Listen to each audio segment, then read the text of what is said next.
ሰዓት በማህበራዊ ሚዲያ ላይ ከ41 ሚሊዮን በላይ የቲክቶክ ተከታዮች፣ ከ700 በላይ ሚሊዮን ላይኮችና በኢንስታግራም በሚሊዮኖች የሚቆጠሩ አድናቂዎች ያላት እጅግ ዝነኛ ሴት ናት ሚያ ከሊፋ።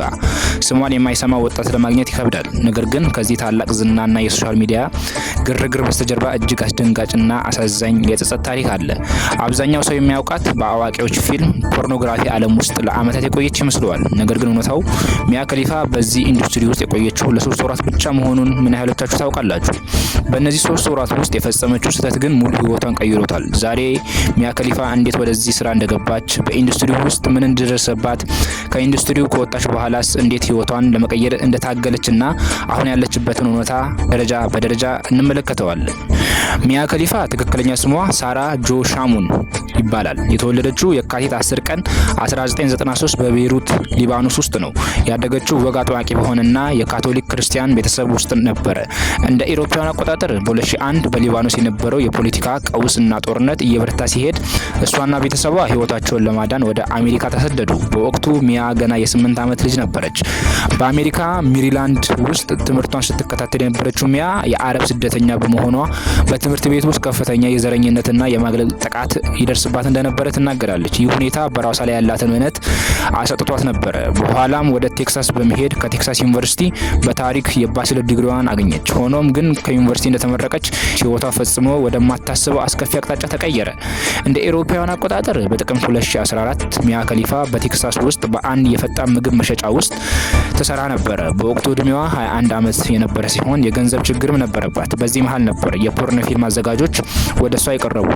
ሚያ እንደምትናገረው መጀመሪያ ላይ አዘጋጆቹ ስራው በጣም የተከበረ ሞዴሊንግ ብቻ እንደሆነና ምንም አይነት አስገዳጅ ነገር እንደሌለው ነግረዋት አታለሏት።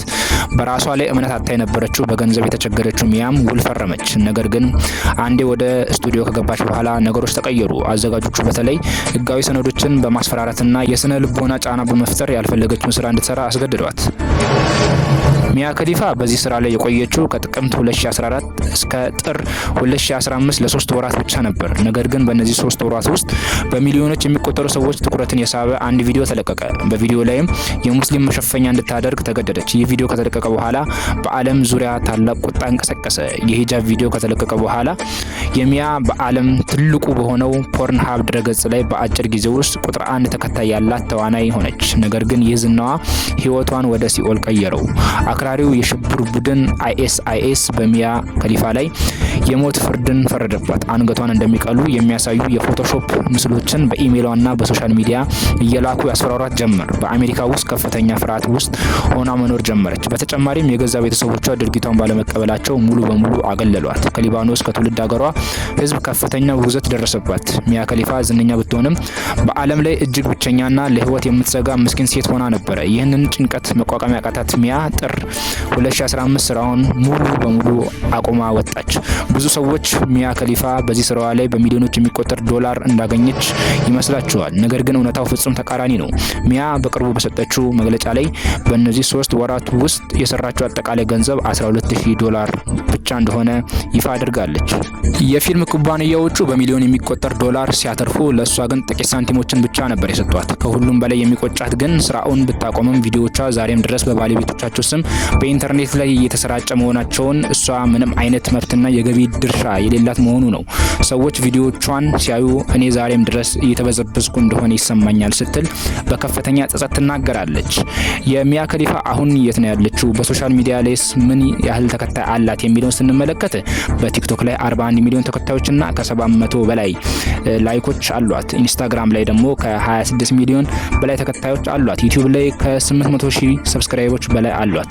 ይህ ቁጥር የሚያሳየው የሚያ ከሊፋ ካለፈው ጥቁር ታሪኳ ወጥታ የራሷን የሶሻል ሚዲያ ብራንድ መገንባቷ መቻሏን ነው። ዛሬ ላይ እሷ ትልቅ ተጽዕኖ ፈጣሪ ናት። ከኢንዱስትሪው ከወጣች በኋላ ሚያ ህይወቷን ለመቀየር ጠንክራ ሰርታለች። መጀመሪያ ላይ በረዳት የህግ ባለሙያ ብትሰራም በኋላ ግን ወደ ስፖርት ጋዜጠኝነት በመግባት በተለያዩ ታዋቂ የስፖርት ትዕይንቶች ላይ በአቅራቢነት ሰርታለች። በተጨማሪም የትውልድ ሀገሯ ሊባኖስን ፈጽሞ አልረሳቻትም። እንደ አውሮፓውያን አቆጣጠር በ2020 ላይ በቤይሩት ወደብ ላይ አስከፊው ፍንዳታ በተከሰተ ጊዜ ሚያ ከሊፋ በፊልም ፊልሞች ላይ ተጠቀመው የነበረውን ዝነኛ መነጽሯን በኤሌክትሮኒክ ጨረታ በመሸጥ ያገኘችውን $100,000 ለሊባኖስ ቀይ መስቀል ድርጅት በበጎ አድራጎት ለግሳለች።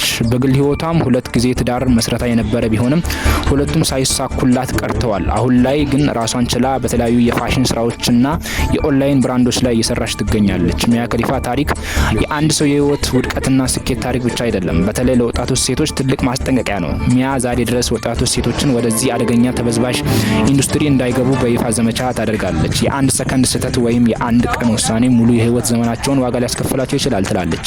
ዛሬ ሚያ ከሊፋ ካለፈው ስህተት ተምራ ህይወቷን በአዲስ መንገድ መርታ ለብዙዎች ድምጽ ለመሆን እየታገለች ትገኛለች። ካለፈው ጥቁር ታሪክ መውጣትና አዲስ ህይወትን መጀመር እንደሚቻል ትልቅ ማሳያ ናት። ውድ ተመልካቾቻችን እናንተ ስለ ሚያ ከሊፋ እውነተኛ ታሪክ ምን ታስባላችሁ? አስተያየታችሁን በኮሜንት ላይ አጋሩን። ለዛሬ ያዘጋጀንላችሁ ቪዲዮ ይህን ይመስል ነበረ። ቀጣይ በሌላ ቪዲዮ እስከምንገናኝ ድረስ ቸር ሰንብቱ።